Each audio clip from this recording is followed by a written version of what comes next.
the prototype poke comp for them, and they just need to make sure they get something more comfortable for Soaz in this one.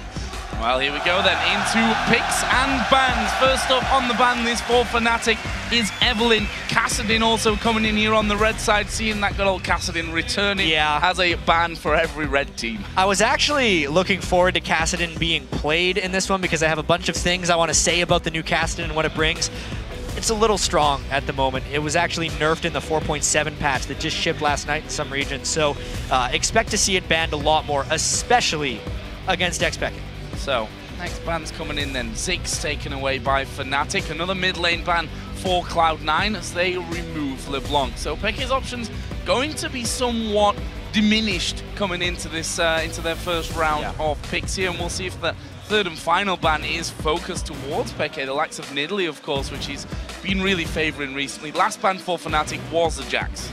We're definitely seeing a trend towards a lot of mid lane bans. I like the fact that Lucian was actually banned out. That was Reckless's far and away most played AD carry during the season. Of course, though, that means a lock-in for Kha'Zix. That doesn't really phase Cloud9, though. Meteos played he played every game of the playoffs on Elise. It's his most played champion throughout the regular season, and it's left unbanned. So first picking Kha'Zix, I don't really think affects him. He'll pick Elise at his leisure. We'll see if that comes in this first round here. Of course, we did see Soaz playing the Kha'Zix in their first game earlier on today against OMG. Didn't have the most success, that's for sure. Did steal a Baron in typical Cyanide fashion, though. I'd say for the overall team, the Kha'Zix didn't do that great, but Cyanide had a really good game individually. He had the double kill right at the start of the game. That's true. Including the Baron steal you just mentioned, so it's definitely a powerful pick. But these, in my opinion, are more powerful because not only do they give Cloud9 exactly what they want in the Morgana, which is their most played support, also 11-0, undefeated in NALCS Plus playoffs on that, and the Lulu, which Link played tied for most of all the champions he's played, and it denies it from Soaz. Those are two really smart first two picks by Cloud9. They're a team that really does their research. Yeah, 4 out of 5 games played in the playoffs in the North American LCS for Lemon Nation on that Morgana, and as you said, doesn't lose all that much. In fact, only the one single time, I believe, that he's actually lost with that one. So, moving on then back towards Fnatic. Kha'Zix already locked in here for Cyanide in the jungle. A repeat pick for him in the second game here at AllStars. What are Fnatic going to go with now? Running down this clock quite heavily. Graves would be an interesting pick, considering that Reckless's champion pool has been smaller than most AD carries around. It is. He actually has the smallest champion pool going into this event of any player that is playing here. But that doesn't include Graves. And I believe the reason he's picked Graves here is very relevant to the Lucian ban. It's as close as you can get to playstyle of Lucian with that Graves. But these picks from Cloud9, as usual, are fast and furious. Yeah, know exactly what they want and don't waste any time picking those up. We talked about Elise already. 5 games out of 5 in the playoffs for Meteos on that Elise, and put up some really fantastic performances and numbers as well. The Twitch coming out this time around, though, for Sneaky. I think this is a really cool pick by them. It's not something Sneaky even played during the regular season, and it's actually something I was looking for the other regions to bring out of AllStars, because BB and Piglet were 80 carries that play it prolifically. And it was actually banned in the last game. So Sneaky pulling it off in this game just shows that he's been practicing and he knows the top picks.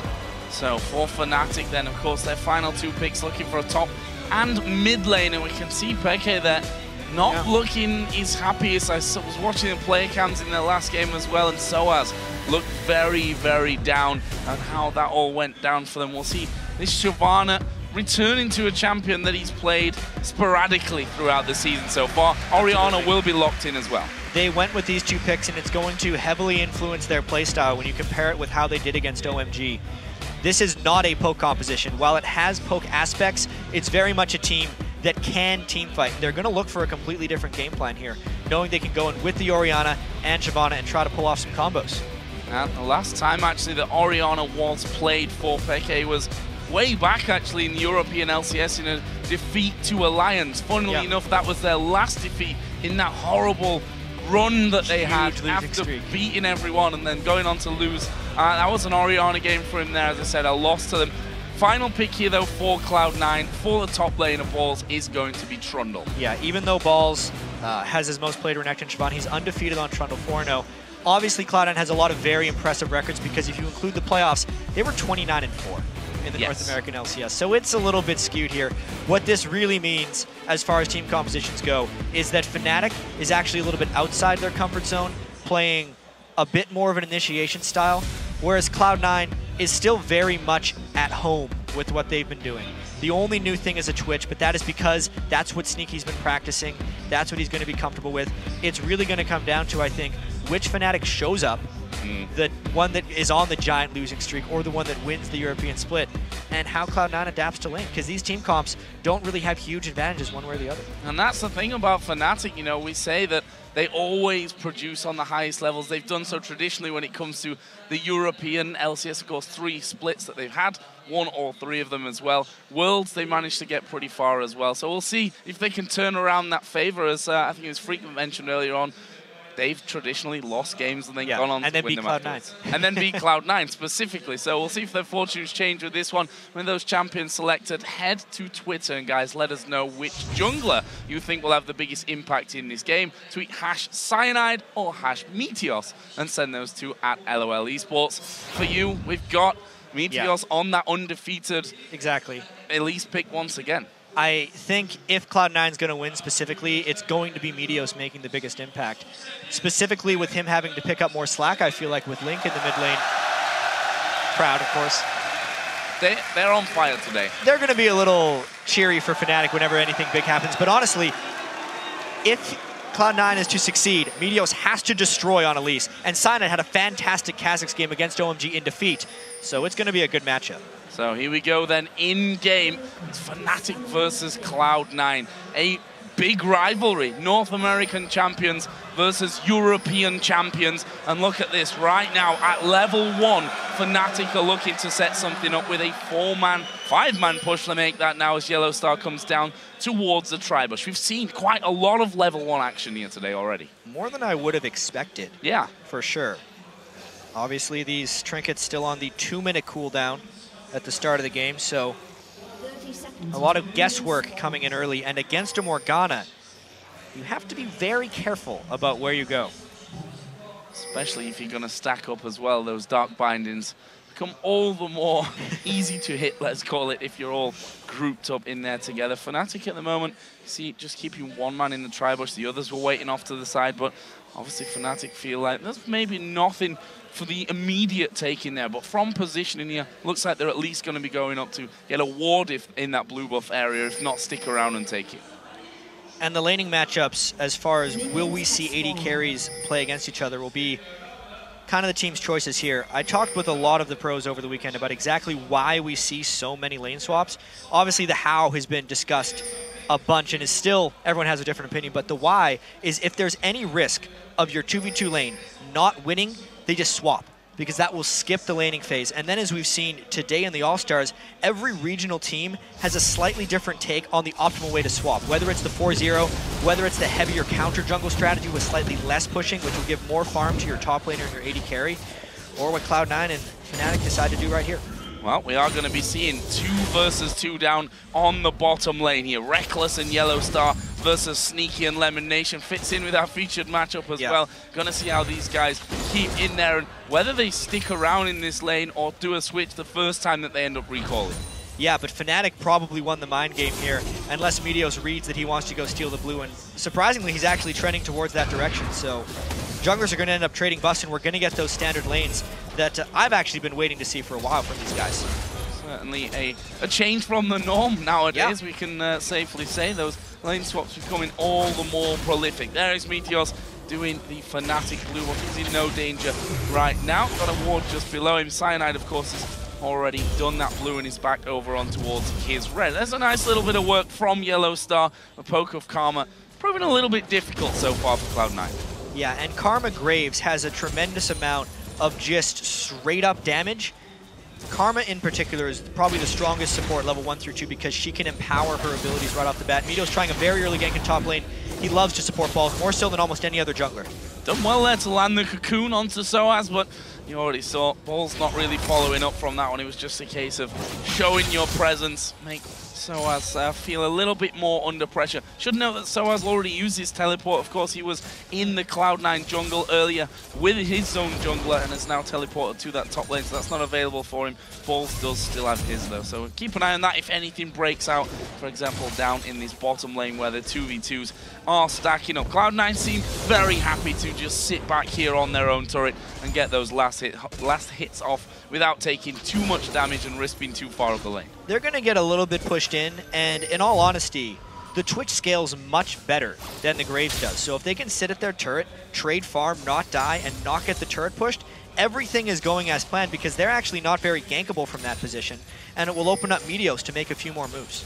This mid lane being very, very quiet, despite being a lane which we have to keep a big eye on, though we want to keep a big eye on. Having Link here in for Cloud9 as High is out, of course, and best wishes to him, by the way, if he is watching. And Reckless going to get hit here with the Dark Binding, but again, it's only a little bit of follow-up damage to come out there from the Twitch. They have moved away from that turret now, pushing this lane much further out than before. Fnatic actually wants Cloud9 to overcommit here because they have Cyanide waiting in the wings. Cyanide hasn't shown himself on the map really until this moment if he decides to go in with that Karma Tether, very aggressive. That'll kind of tip off that someone's coming. You see the shield come out there from Lemon Nation. Cyanide gonna jump into it though. Lemon Nation flashes away. Reckless trying to get involved. The poke not quite landing there, and they're unable to turn that gank into a kill for them. But it just shows that Cloud9 have to be real careful with how far they come up the lane. Yeah, each member of Cloud9's bottom lane burned a summoner, but Reckless also burned his flash, which will make him much more vulnerable if Meteos decides to go down there. It is a trade in the advantage of Fnatic, but it definitely wasn't free. So this mid lane then, farm very, very even. Peke with this wave will take a slight advantage, and Meteos, knowing that Cyanide was down on that bottom side of the map, is quite happy right now to just take as much farm away as possible from Cyanide's jungle. Got a 5 CS lead from that, just to give you the early stats on how those two players are in fact doing right now. Something that I find really interesting about these two regions, actually, and it will reflect a little bit in these playstyle, is the European region, just overall, compared to North America, had higher farm, lower kill games, with much more just longer laning phases where farming was more of a priority of killing. And when we see this laning phase, you would kind of expect Peke to be more at home against Link and be able to out-farm him. He averaged 79 CS a 10 during the regular season, whereas Link averaged 73. And Link is actually one of the only mid laners in this tournament whose opponents average more CS in the lane than him, because he is a very macro team-focused mid laner, whereas Peke is fantastic in lane as well. Really interesting what impact Link is going to have. We heard already from Monte Cristo earlier on about the whole difference in calling styles between Link's native CLG and how High has been doing that traditionally here for Cloud9. And going to be very, very interesting to see how they've had this little bit of time to prepare and how who's adjusted really to his style. And if we're going to see the impacts of that, Joe, it's going to be after 9 minutes, because that's when the game really usually starts to break down. If this laning phase extends, we're not going to see the impacts of that until they start roaming around, because High is the person that tells everyone where to go. And as soon as they have to start moving around the map, that's when it's going to make a big impact, whether or not Link can step up, because that's actually been one of Fnatic's strengths for their entire existence. Well, so far, in terms of map movement, Cyanide has definitely been a jungler that's had more presence in these lanes. Was down in the bottom lane a couple of times, is now up towards the top side of the map. Meteos, apart from that repel into, you know, not a dangerous gank, is what I'm trying to say. He's been farming quite heavily in this one. He is definitely a jungler who specializes in efficiency more than anything else, and he absolutely shows a tendency to gank the top lane. One thing I am also really interested in this game is Cloud9 opting for the standard lanes is something they actually did all 3 games in their dominating finals victory over Team Solo Mid. Because almost the entire regular season, people were talking about how great they were at rotations and how they would just out-tactics other teams, and they weren't great individually. Then they stomped TSM 3 times in a row standard lanes. They're actually still doing that style against Fnatic, kind of trying to just bring the game down to individual skill in the lanes because they're confident in themselves. We've seen YellowStar down on that bottom side, constantly trying to get in there and tether up Sneaky, which of course completely countered from Lemon Nation's Morgana choice here with that Black Shield. just stopping all the CC coming into it. The farm down in that bottom lane is incredibly close. In fact, bang even as we really touch on that one. Little bit of a difference in item choices here from the start, though. We see the BF Sword, Doran's Blade start for Reckless. On the other side, Sneaky going for the Vamp Scepter early. There's a good chance Sneaky will go Blade of the Rune King off that Vamp Scepter, whereas Reckless is absolutely going Bloodthirster, but the fact that he could save up for his BF Sword will give him an immediate trade advantage if they ever do decide to fight and go all in against each other. That's what Reckless wants to do against Sneaky, is go all in and out-trade. So here are those first blue buffs being exchanged. Meteos once again is going to come to this top lane. Soaz does have his ultimate and a flash available, and once again Balls just getting a bit of damage down there. Meteos will for a second time actually land in here. The ultimate Cyanide's coming in here. Will they be able to get in? Good repel from Meteos. Cyanide down to less than half HP. They need to be real careful about this one. Balls going low. He actually flashes out of that one, and now Meteos flashes in. There's a flash away. Cyanide turns it around. First blood for Fnatic. Crazy fight in the top lane.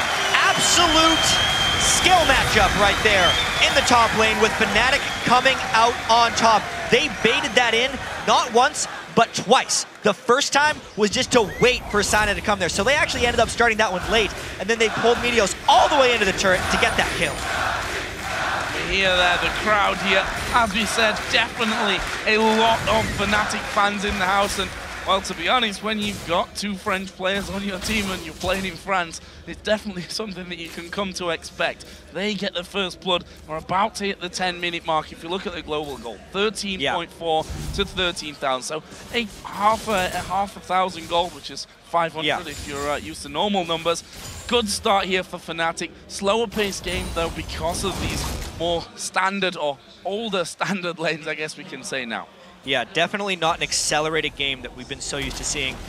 Meteos, though, is just continuing to put time into this top lane as usual. And there is another Cocoon coming in, but again, they don't want to go underneath that tower. Soaz had his ultimate back available. Flash was burnt, of course, in that last encounter, so didn't have that for him. And just playing it very calm, I think, in that top lane. Not panicking and just diving straight out there instantly. And that one, we'll see if Meteos continues to try and give Balls the advantage. And we can say that so far it's working out nicely for them. The 20 CS lead for Balls in that top lane. It's exactly what Meteos and the rest of Cloud9 have tried to do. They focus on using Balls as their asset because he was far and away the strongest top laner in North America. Soaz, though, is a spectacular player in his own right, and to me it shows that Fnatic really does their homework against Cloud9. There's a reason they tend to have their number in international competition. Cyanide being there for the counter gank is just them predicting that Meteos is going to help out Balls even more so, and they cannot let Balls get ahead of Soaz, otherwise it plays right into Cloud9's hands. And that trend you mentioned earlier of Link losing out on farm in this direct 1-versus-1 comparison in mid lane, that trend's continuing. 20 CS lead is what Peke has currently over Link.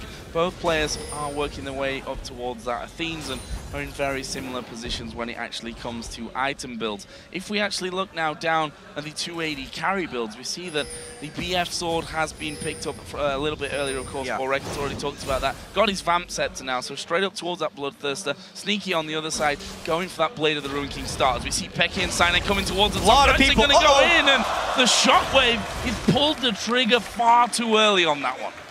That was them trying a little bit too hard to stop what Balls and Meteos are up to, and it will actually give a bit of breathing room to Link in the mid lane. This is the beginning of the map movement. It's 12 minutes in now. We're going to see higher level champions, more explosive skills, and with the items being completed, this is when the map movement becomes even more important. And if High's weakness is going to show through, it's going to show through now. And look at this, Cyanide and Meteos pretty much mirroring each other here in positioning. Easier when there's a ward on top, that's a good jump away. The Cocoon already flying over direction Cyanide. Here is a push in the bottom lane. Yellow Star gonna get the stun off there onto Elimination, and Sneaky now being completely isolated from his teammate. Is he gonna be able to finish him off though? Didn't even use the ultimate there. Sneaky also had a heal, had his flash available if needed. That was a really slick trade there by Yellow Star, isolating Elimination from Sneaky. It was really just a play on good AD carry mechanics from both sides, because when Elimination got caught, it pulled Sneaky up, because that's the main way you stop people from hitting your support, is you show threat onto the other AD carry. As soon as that happened, though, the wall got in the way. Elimination had to split, and they could jump right onto Sneaky, burning them both to fairly low health. They did have a fair amount of health potions ticking, though, and they're starting to heal back up to try and negate the effect of that. Really nice trade. And both of the AD carries, of course, got decent amounts of lifesteal in there as well, so shouldn't be having problems. Here we see Meteos. First time, actually, that he'll be coming down towards his bottom lane. Let's see if Fnatic get lured into this one, and it looks like they will. Meteos moving forward from this one. YellowStar gonna be getting stunned up. No flash available, and Lemon Nation picking up the kill there onto YellowStar. The timely gank. Meteos had actually been getting a bit away from his efficient play style by camping top a little bit too predictably. That time after sweeping the bottom of the jungle, he makes way straight into the bot lane, gets a kill, and they might try this Dragon though. The Dragon Steel Master is waiting though. 5 versus 4. Rightly pointed out that Cyanide at the backside of Dragon here is always going to be a threat. They've got a ward there for Fnatic, so Cyanide sees it. Here comes the teleport. Cloud9 looking to move away. They manage to bind up Reckless. That stops the full chase coming in. Well, there is the dive right from the top. So in the middle of the team. Sneaky doing good damage back. Lemon Nation going low. He will fall in the end, but they may lose 2 men. There's a big shockwave coming out in the end from Peke. Have they got any more damage to do here? Peke got plenty of mana still to work with. The damage is good, but it's not enough for kills. Remember, Joe, that was actually a 4v5, so even though Fnatic took 2 deaths, that's not a huge loss for them. Look at how many summoner spells they actually burned on the other side. Flash Exhaust from Lemon Nation, Flash Ignite from Link. They're going to have that advantage come next fight, plus they get the turret afterwards. All things considered, the fans are cheering. That was a Fnatic win. Here we go then. There is a replay once again. Could have been a lot worse if Reckless hadn't got binded. Yeah, it really looked right here like Fnatic was in a lot of trouble, but the support from the rest of Fnatic coming in from the bottom of the screen, the ultimate from Reckless, and then the brilliant shockwave catching 3. The Elise was up in the air, but really doing enough damage and pushing them back is what saved them in that one. And that leaves us with a 3-2 in kills, still in favor of Cloud9. The gold lead sticks with Fnatic. Dragon, of course, in all of that, wasn't taken down. So Fnatic, as you mentioned, it was a 5 versus 4. Not only were they able to stop the Dragon attempt from Cloud9, well, they picked themselves up a kill there in the end as well. We'll see, though, who goes towards this Dragon and at what point, with both duos now having both of their champions in this bottom lane once again. We do have Cyanide moving down. Meteos is moving in there as well, so we might not be too far away from an encounter there. Yeah, a binding lands in that bot lane, and they're going to start destroying each other. The Dragon is still getting pulled on. This time the top laners can't be involved, and it would be a 4v4. They actually go in without sweeping because they are feeling this much more confident in this fight. Whether it's blind confidence or not, I'm not quite sure. They have to back away. Well, we see the Fnatic gonna jump in from this one. Lemon Nation goes very, very low. There is the shockwave. Lemon Nation gets away, but Reckless is pushing through. Cyanide stealthing in there as well. Have they got the damage? Yes, they will. Cyanide gets 1. He finished off by Sneaky though. Peke wants more, and he may just get more here. Meteos goes down. Are they gonna go for anyone else? Lemon Nation still very low there at the back. They didn't get it in the end, but it's a 2-for-1 for Fnatic. Really great charge there by Fnatic, having the confidence with the shockwave. Fan chance coming in, and now they have a chance to control the Dragon. High's gonna think about this one, but then think better. Look at the size of that. Full house here today in Paris, and well, see if that brings Fnatic any luck. Of course, already losing their first game against OMG earlier on in the day. This one starting off much better for them, though. We see that they now control a 2,000 gold lead. Yeah, and Soaz has to go back right now. I wonder if Balls are going to push up and try and get a turret. You can see the amount of gold he is sitting on was about 2,200, and this whole time that 4v4 was happening in the bottom lane, he's been down a completed item. It's a Blade of the Ruined King on Balls versus just the Cutlass for Soaz, and that means he loses out in the majority of these trades. He still hasn't had the window to go back, so if a fight erupts up here, it could actually go in the hands of Cloud9 just because of the amount of gold in inventory. Well, this could be dangerous for him. Meteos moving again towards his top lane. He's tried time after time to really lock Soaz down. Of course, they were baited into that fight further to give the first blood over towards Cyanide, who is now sat at 3-2-1. Picked himself up a Hex Drinker as well. There is Soaz moving out. Meteos is still waiting in there, and there is a position. Another Cocoon lands. Soaz going to take a lot of damage, but again has the safety of his ultimate to get back into tower range. Cloud9 does this a lot. That was round 1 to burn the ultimate. They still have the ultimate of Trundle if they want to tank this turret. They're really considering it, but Soaz does a spectacular job to clear the wave.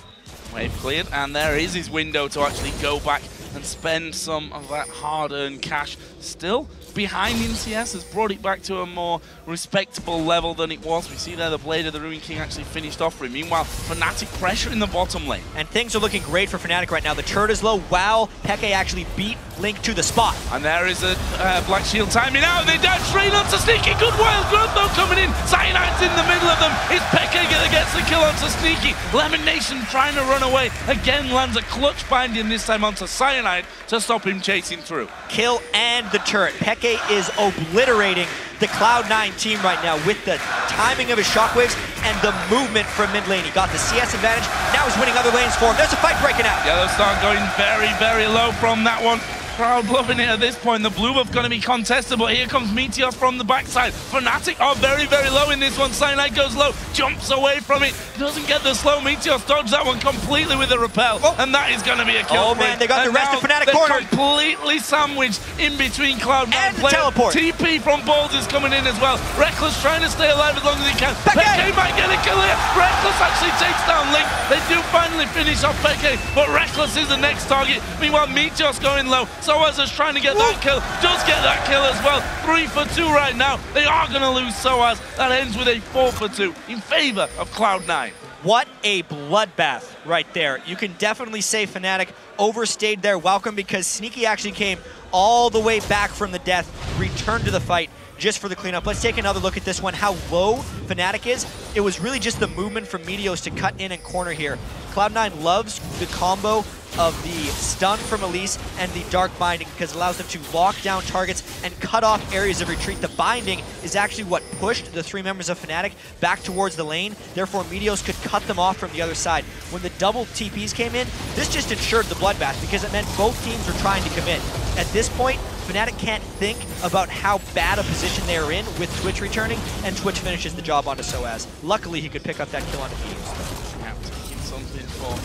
Well, not really for nothing, was it, when it's a 4 for 2, but yeah, at least getting it on the way out there, knowing that he's facing a certain death. Where does that leave us? Still, Cloud9 holding slight lead when it comes to kill, but they are still behind in gold. About 1,500 now, so that difference of 2,000 just a couple of minutes ago is closing somewhat for Cloud9. One worry you've got to feel is Peke, even though in that situation there he was super low the entire time, he's putting out so much damage already. Exactly, he's 1,000 gold ahead of what Link has, and his death cap is going to be completed fairly quickly. Cloud9 doesn't even have a very high damage team with the Lulu mid, so they got to be very careful that Peke's shields don't get too powerful. Plus they got the buff invade pressure to get the turret. Red buff steal, Paul sticking around here with 2 men right in front of him, the other 3 from Fnatic off to the side. Don't really want to go for that Trundle though, the tankiest man over on the Cloud9 team. And Cloud9 making a bit of a positional play here, knowing that Fnatic are on that top side of the map. They push 3 men towards this middle outer turret. This is the moment of the game where Cloud9 was best in North America, but how are they going to be with Link here, making the calls and trying to get them to move around? They're already down 3 turrets to 1, so that puts them at an immediate disadvantage. How are they going to adapt to a team like Fnatic, who is so brilliant in their rotations with wards and getting picks? See Soaz and Balls, that matchup they're not really, or shouldn't really be killing each other without any outside help from that one. Lemon Nation was trying to get involved, but Soaz had already pretty much just ran away with the help of that Blade of the Ruin King. So back to a quieter period now, but we have less than a minute until the next Dragon comes into play. Last one, of course, went over to Fnatic after Cloud9 had started it off a couple of times. And I'm really curious about what's going to happen at this next Dragon, because Cloud9 is behind in turrets right now, and they are pretty sure Fnatic's going to be going for the Dragon. I wouldn't be too surprised if Cloud9 tries to almost let Fnatic get the Dragon so they can push the mid-turret. In order for Fnatic to counter that, though, it's all about how strong Peke is and how much pressure he can put on Link. If they can keep that mid-turret wave pushed into the interior turret of Cloud9, they can take Dragon without the minions pushing down the mid-turret and have their cake and eat it too, basically, because they would be a little bit stronger in the Dragon fight. So only 10 seconds then for that one. Fnatic a little bit more spread out from this one, as we see the Twin Shadows coming out there. Actually picked up for Lemon Nation. We did see that item being picked up by him in the playoffs as well over in North America. Really likes that one. Fnatic are in the better position right now. They've got a couple of wards down there, trying to get a few more in as well. They've got a decent amount of vision over where Cloud9 are approaching. mean, Lemon would have loved to have a Twin Shadows into a Dark Binding because it makes the skill almost unmissable, but it's already burned. And Fnatic's actually the one that's doing the turret pressure instead of the Dragon, kind of beating Cloud9 to the punch here, pulling Cloud9 away from their own jungle and maybe catching them in the corridor. Sneaky moving, stealthed up around the back so that he could get into a safe position to clear out that wave. And look at this, Cloud9 moving forward, scanning as they go, getting 2 wards for 1 really. That is with that such one. a dangerous spot. Yeah, they've caught Link completely out of position. He's going to use the wild growth on himself, but honestly, I'm not sure that he'll get away. There is the Black Shield coming in. Cyanide still chasing, and while I'm wrong on that one, Link will get away from it, but that leaves a 5v4 now for Fnatic at Dragon. He'll get away, but it completely cost them the Dragon. Fnatic had already put Cloud9 in a difficult situation, trapping them in that corridor, because anytime they want to move down and around and try and get vision control back, they're at risk of having someone getting caught out. They're lucky it wasn't a kill and the Dragon, that it was just the Dragon, but it's still a loss. Guys, already on the analysis desk did say earlier on that things have to change Sneaky. with Dragon control. Sneaky gonna come in for this one. Flash there from Peke. We'll get him away quick enough. Lost about half of his HP, but we'll be able to just run back from this one. Does have his death cap back, death cap now finished. The shield helped him stay alive, but that move right there by Sneaky is why Twitch is such a strong champion internationally. He wasn't really picked up by North America during the season, but that's why Sneaky has him now. Even in the mid-game, there's always that threat that he could come up against the most farmed member on the other team, and because he got the drop on him, he burned a flash without really burning much of his own other than his Blade of the Ruined King active. So Meteos, once again, he's spent almost more time in this top lane than he has farming his jungle, I think, or what it seems like at this stage of things. The question is, are they feel comfortable enough to go under the tower? Doesn't look like it. We already see the recall being used there by Meteos. He's just going to go back away from it. So as we should mention, that CS difference, that lead that Balls has had pretty much the entire game here still stands. 214 to 189 CS. You can see that he's actually working himself up here, Balls, towards that Randuin's Omen.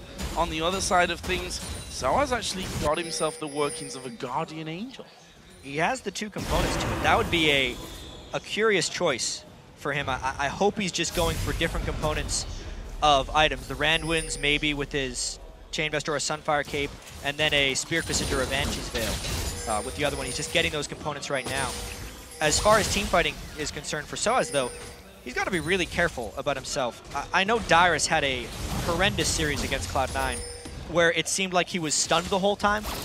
Basically because, teleport coming in from Cloud9, actually. They might try and stop this invade. Oh, Reckless has just dashed over the wall. Actually, they decide to focus towards Peke. This is a 5 versus 1. He's not going to be taken down easily, though. Does damage over towards Sneaky, but Link will finish off that one.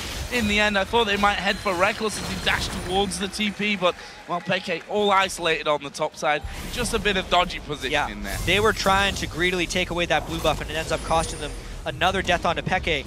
But it's the stun from Elise and the Dark Binding from Morgana that can keep front lines at bay, which is why the Mercury Treads are such an important purchase for Soaz. That's something Dyrus did not do in the finals against Cloud9. So I see him waiting off to the side, and we can see that he does have now the more Randuin's direction completed. Yep. It's interested to see where he go with that one, and that confirms it for us. That turret here down way low and will be finished off this push by Cloud9. That's their 2nd of the game so far. And Balls is going to become a monster. The more Soaz tries to tank up to be the front line that eats all the crowd control, the tankier he is going to make Balls when he uses the ultimate on him and just steals his armor and magic resistance. Already 2-0-4. These solo lanes and the damage dealers for Cloud9 are actually doing very well, enough to make me say I do not know who's going to win this game despite Fnatic's gold. See a lot of wards coming down over by Baron there as well. In fact, Fnatic with that have actually started to move up here. He comes Sneaky from the side. They're going to try and single him out. Actually, we'll have to flash away from this one, and in the end, the lifesteal really helping him to stay alive from that. Dangerous for Fnatic at the start. Good reactions from Soaz to push him away, though. Some risky business by Sneaky there, but Soaz had the right read. Twitch forces you into very split decisions right there. He jumps up on you, and he's using that spray and pray, or rat-a-tat. Still, I'm not sold on that name change, but it's one or the other. You have to make the decision immediately, and Soaz decided the right one to go in instead of out. Otherwise, they would have just gotten a bunch of free damage out of it. So back off from both teams here as go out to spend on a few different items. Randuin's done for Balls. See where he goes after that one. Currently having a bit of a free reign on this top. That 20 CS lead, and I keep harping on around, really has stuck for this entire game. And now, with that extra armor in there, will he go more aggressive and sneaky? Gonna pop up here on towards Reckless, but actually, Reckless turns this one around. Can they get the shockwave onto him? No, they can't. Sneaky sped up there by Link. Yeah, Sinai might actually look to make something happen here. But what's so slick here is normally when Twitch goes in, he's very much fully committed because he used all his move speed, he's revealed his stealth, and he shoots you. But because they have the Lulu here that can give him move speed, if it doesn't work, he can actually retreat as well, which makes him an even more formidable weapon for Cloud9 against Fnatic here. So Larry, bit of a support battle as Lemonation said, okay, you want to clear my ward? Here's Baron aggro for you. Take a couple of hits from that one. Cloud9 themselves moving in here and getting the better of that pink ward, so saving their ward in the backside. Everyone around. They go. Baron, they're going to get the shockwave off here, surely. Cyanide tries to get in. Good binding, gets slowed down, and he may be forced to back away from this one. All the CC landing at once. Yeah, and it's a real push-pull here. Soaz wanted to flank, but they couldn't close in from both positions. They might keep doing this dance. 40 seconds till Dragon comes up, which we may see one team move for, but right now Fnatic have decided, is that middle lane maybe where we want to go for Meteos around the back, make it caught out, flashes away, Cyanide dives in, Meteos already using his rappel to get over into the raid camp though. Fnatic keeps catching Cloud9 in tricky positions and Cloud9 keeps barely escaping, but then the question is, what does that really cost him? Now Meteos can't try the flank because his flash is down, whereas Fnatic really didn't burn much. Blast back there from AllStars. Landing the shots onto Lemon Nation. So Dragon, after that bit of action by Baron, is certainly the more realistic target here as we approach the 30-minute mark in this game between the two champion teams of the North American and European LCS. Fnatic are there. Cloud9 not so much though. They're coming now. There's pretty much no vision control by Cloud9 here. It was dangerous for them to even walk this far and check it. It means they really value this Dragon overall and want the fight. Balls is actually closer here because his teleport isn't up, but their top turret is taking fire. They have to go for the Dragon almost immediately, otherwise they lose turrets. Make the decision. Cloud9 need to choose what they're going to do with this one. Actually, Soaz has started to back away there. Keep going. Teleport is available. You'd think he's going to keep going. He has moved back on towards the tower, which is at about half HP. Fnatic just stalling here down by Dragon. It's such a great position for Fnatic to be in. They either make Cloud9 walk into a shockwave or they get free turrets. Cloud9 has to walk in. Cloud9 actually pushing Fnatic back with the zoning power of XPK alone here with the threat of that shockwave could keep them off. Cloud9 is taking so much harass damage from that Orianna ball, and the Dragon is still low. There's a shockwave onto one, though. This means Cloud9 could get the Dragon or fight. They have to do it soon. And there is the Dragon picked up by Cloud9. That top turret, though, has gone down. So as they made the decision there, let's take that trade, try and keep them off the Dragon. Didn't quite work out as planned, but that tower has gone down in Fnatic's favor.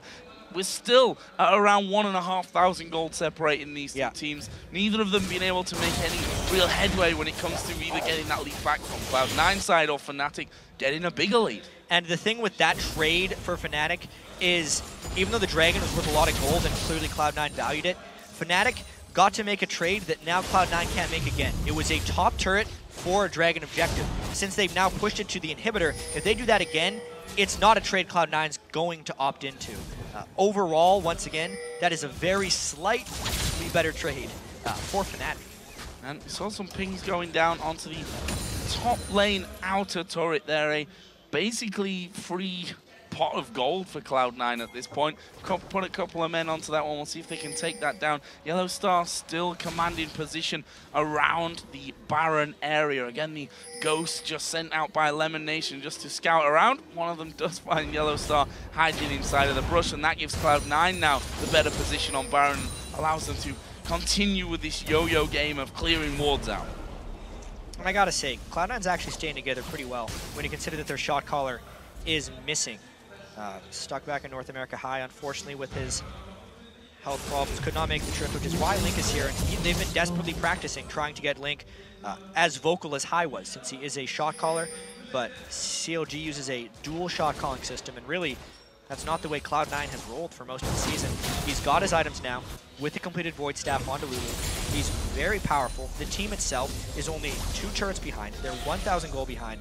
They're longtime rivals who have more often than not come out on top against them. And they're in position to at least win this game at 32 minutes. It's very close. That's right, I was talking about that they were pinging earlier. Part of the reason why that gold has come back a little bit for Cloud9, whilst Balsam simply walked into that one and took it down without too many problems whatsoever. And again, both teams moving back, and we'll continue with this dance around Baron where lots of wards being cleared out and replaced already. There's one still for Fnatic at the mouth of the Baron pit there, though.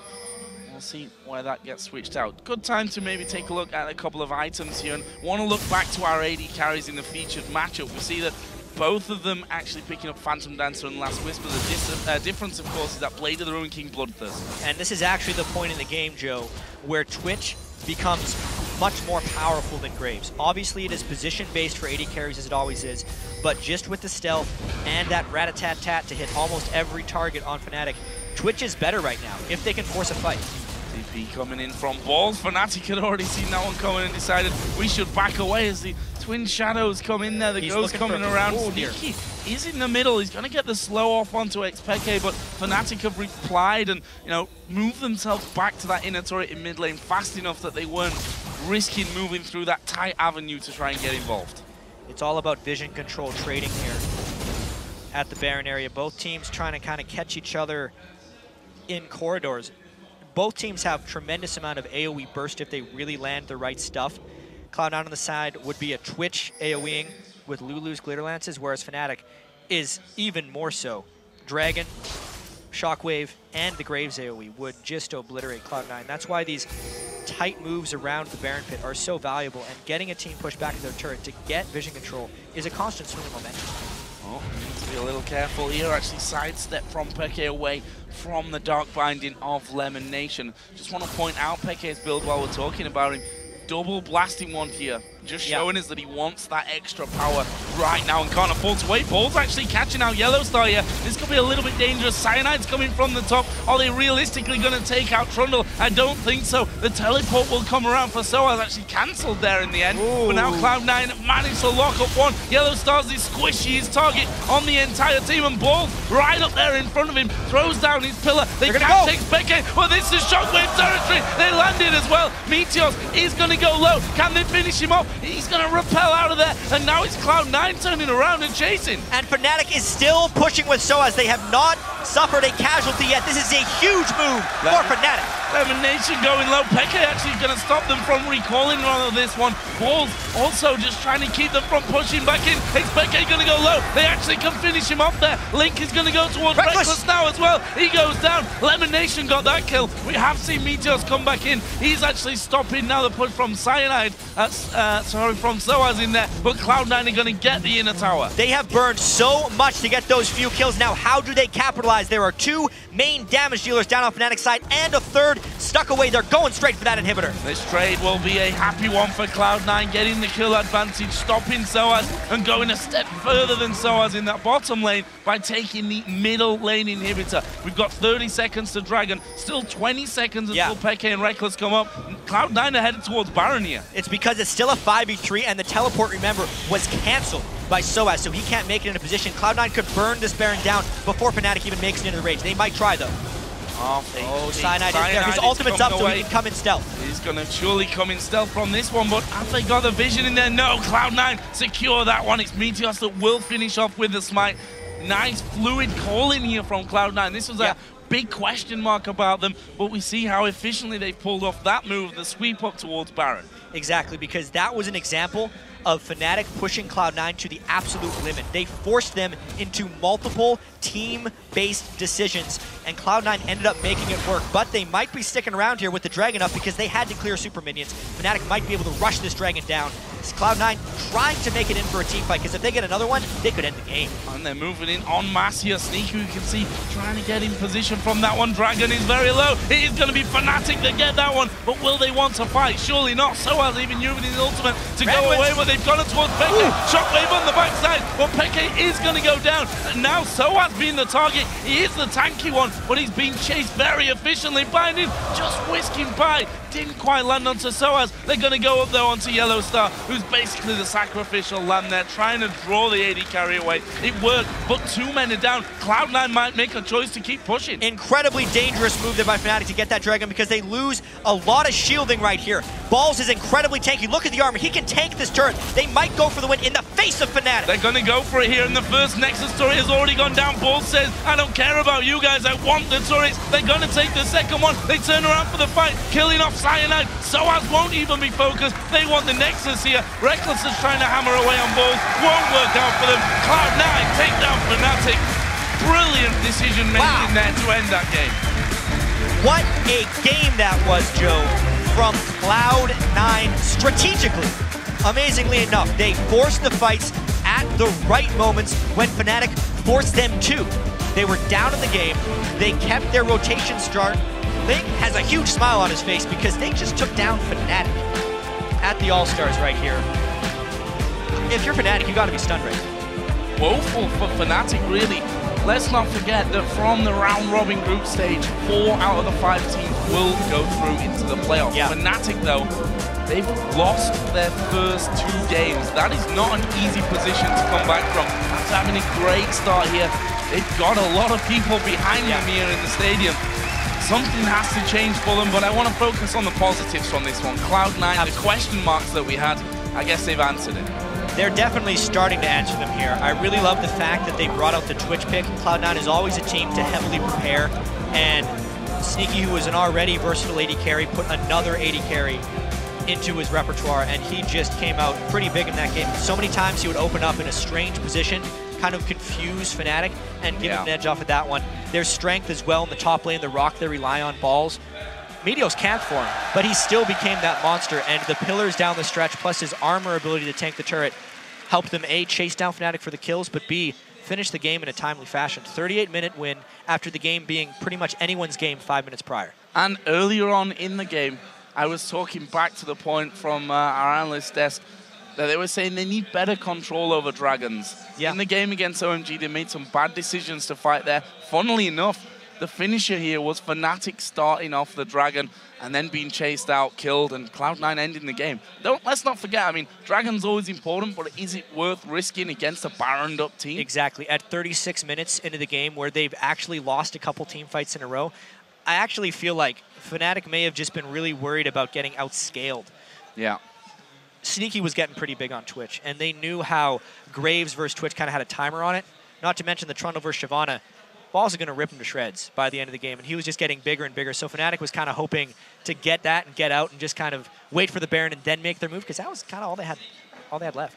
And I was wondering there, at the end we saw Peke, or the fight in the top side of the jungle with that shockwave that, whilst it did a lot of damage, didn't really offer them what that shockwave needs to offer them. They had no follow-up to it, number one. Yeah. It didn't have the damage to burst a single person down, and that's the perfect position for a shockwave. Like, it doesn't get much easier to hit a big shockwave like that. Peke, in my opinion, actually played out of his mind for most of the game. Yeah.